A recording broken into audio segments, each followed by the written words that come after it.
One of our viewers asked, how do you draw or paint an ellipse?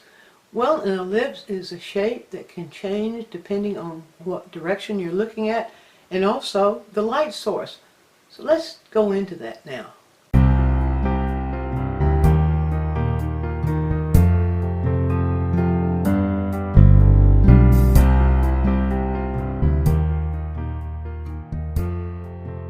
Now we know that an ellipse can be anything from a circle to a near circle to really stretched out. So it can take on a number of shapes depending on what the subject is you're looking at. An egg is one of the best subjects we have for practicing drawing an ellipse, but the shape itself is only just a part of the story of how to draw an ellipse. It always comes down to observation. The real story is, what does that shape tell you about where the light source is?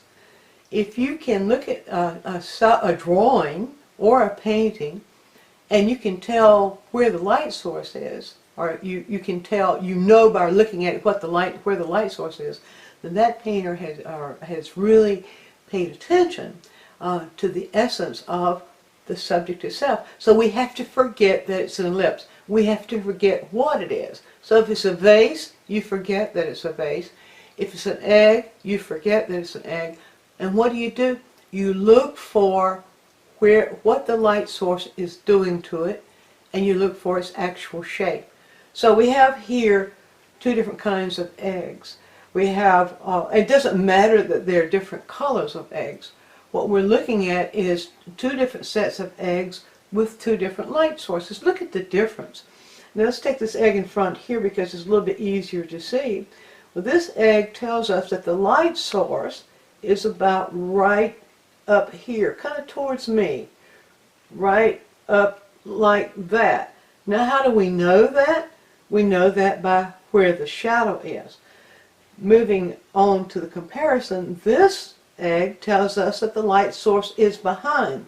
It also tells us that there are two light sources there, because you can look at this egg is casting a big shadow here and a smaller shadow over there. So there's been some tricky lighting going on, but you see the shadow on the egg is in front, the light is around the edge, meaning that the light is behind it. So what we need to look at there is, where is the shadow and where does it turn into light? And then what does the cast shadow do? So we have several little parts there we need to explore in order to draw any ellipse. So I would say, to learn to draw the ellipse, pull an egg out of the fridge, put it under our light, get a lamp and aim your lamp in any direction of that egg and draw what you see.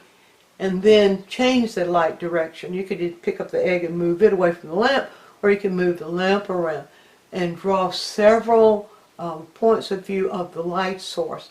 And then you'll begin to discover just how to look and how to draw any ellipse. So let's say that if we were taking an egg that was sort of like this, and let me just do a very quick drawing. Now I'm going to have to make these marks a little darker than I would actually make them so that you can see it, and so I'll do that. But now here is the ellipse. There's pretty much the shape that I'm looking at right there. Now what do I look for once I have the shape? What do I look for? I look at where the light source is, and that tells me, I find out about that by looking at where is it no longer in light and begins to go into shadow. That is that line of demarcation that we will always see on these forms, on these elliptical forms. We will always see that line of demarcation. You see it here and you see it there. And so we look for that line of demarcation, and that then tells us where the light source is. So that line of demarcation is, now I'm going to make it light, I hope we can see it. That line of demarcation pretty much does this. Now, we call that, by the way, we call that the Terminator line. What that means is that everything on this side of that line is in shadow. Everything on this side of the line is in light. And then we look at the cast shadow, because the cast shadow also tells us. So if we look at the cast shadow of this particular egg, we see the cast shadow begins about right here, and we see that the cast shadow then moves and it kind of picks up right here, and there's the cast shadow. We see that one too, I think, is kind of got a double light on it because we can see a double cast shadow. So if you're drawing these things, it's really better to have just a single light source. Never mind about that for now. Now what do we do about that? We need to be able to make a gradation in order to show a gradual change from shadow into light. And one way to practice a gradation, if you're working in pencil, one way to practice a gradation is simply do this. Start making area as dark as it will go with the pencil, and then in a band, then gradually change that. Gradually let up on the pressure of the pencil as you move it back and forth, and gradually change that from dark to light. Now if you can do that kind of gradation with the pencil, there's the skill that you need in order to do an ellipse or any kind of round form. You can do that same sort of thing, a little bit different motion. Try with your brush and paint. Practice creating that gradation that moves from the dark to the light.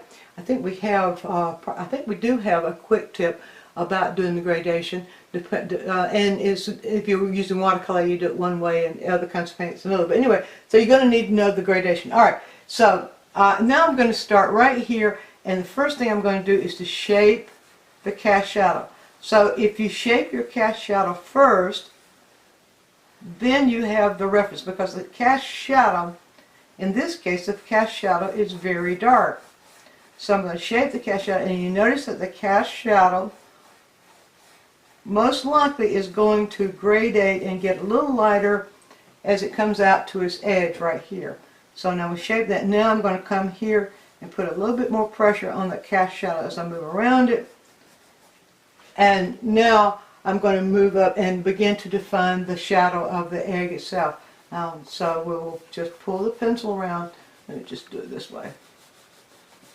And it gets the shadow area gets a little lighter as it goes to the top. It's all gradation, so that shadow area gets a little lighter as it goes up to the top. As it gets away, as the shadow moves on the other side of the egg, it gets a little darker. But you observe this, the degree of darkness is going to depend upon the kind of light you have, how close that light is to the egg. So I'm just giving you a guideline here. I'm not saying this is the way you do it. I'm giving you a guideline of what to look for and then how to manage it. So, so then we know this needs to be a little darker right here. As we come around right in here, that little light area right there, that's reflective light. Now you may see reflective light back into the shadow area. And so what I'm going to do here is I'm going to go ahead and draw that as a form shadow. And by the way, if you want the language of this, a shadow on a subject or on an image is called the form shadow. The shadow that's being cast by the image is called the cast shadow. That's this part right here. Now we make the cast shadow now blend into the form shadow. Right, like that. Give it a little bit more pressure as we're going that way. Now we get that gradation, and a little bit of this little line right here is where the light, I'm going to make it a little bit darker in the cast shadow. There's where the light gets squeezed out between the form shadow and the cast shadow.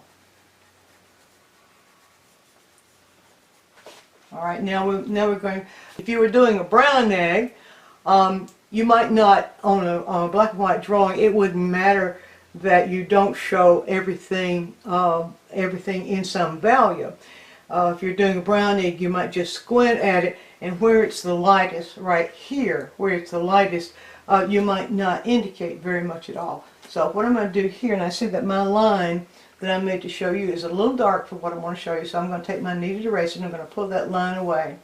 And the line right there is a little dark for what I want to show you. So I'm taking my kneaded eraser and pulling that away. Now we have a little bit of form shadow on the other side. So I'm going to give that a very, very subtle touch with the pencil and let it gradate. And I see as it goes over the other side, we could actually lose that edge right there. And then right here, we begin to see the form shadow moving towards that Terminator line. Once it hits the Terminator line right here, right there, remember the Terminator line is the line that determines where the light moves, where the subject moves out of light and into shadow. As we hit that Terminator line, then we're going to begin to hit halftones. And we're going to begin to hit from the Terminator line, it's going to gradate into a low halftone, a low value halftone right here. So it's going to gradate. Gradation is your key. Going to gradate right here, and it will continue to gradate towards the area where the light touches the strongest. The area where the light touches the strongest, where the subject is in a direct alignment with the light, that's called the center light. And that's the area that everything else is gradating towards. And so now we have halftones that are gradating out of shadow towards that center light. And see, it's very light touch. Now, if you're working in pencil, this makes it a little bit, it's a little bit tricky. You just need to let up on the pressure as you move the pencil around.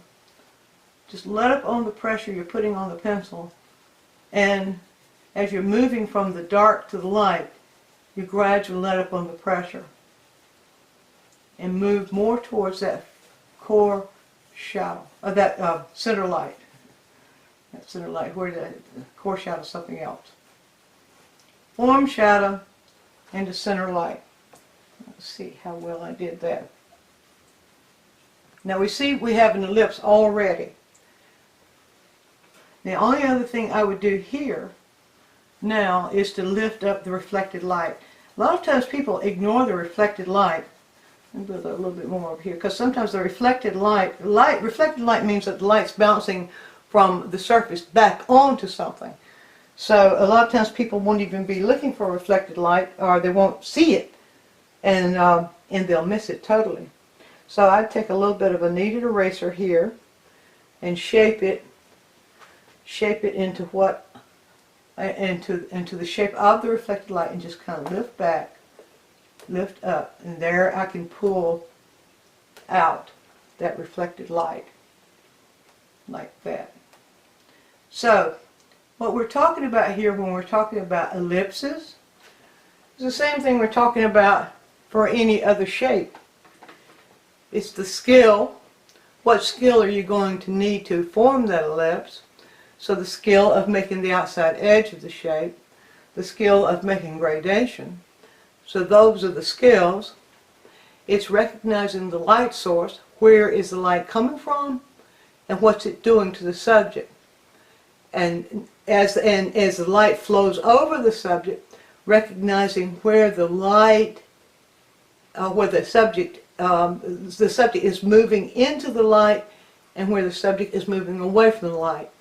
Knowing those parts of light and the way they work over a form like that, and observing that, being able to observe that, and then use the skill to interpret it, is one of the best ways I know to study ellipses or any other form. So, if you found this quick tip helpful, why not try other videos? If you go to DianeMize.com, we have a whole array of video instruction, including drawing videos and addressing some of the problems with drawings. And also, if you have something that's bothering you, something you'd like to know how to do, something that you'd like me to address, right down here in the comments section, let us know what you'd like to see, and I will put you on our quick tip schedule. And there's your quick tip.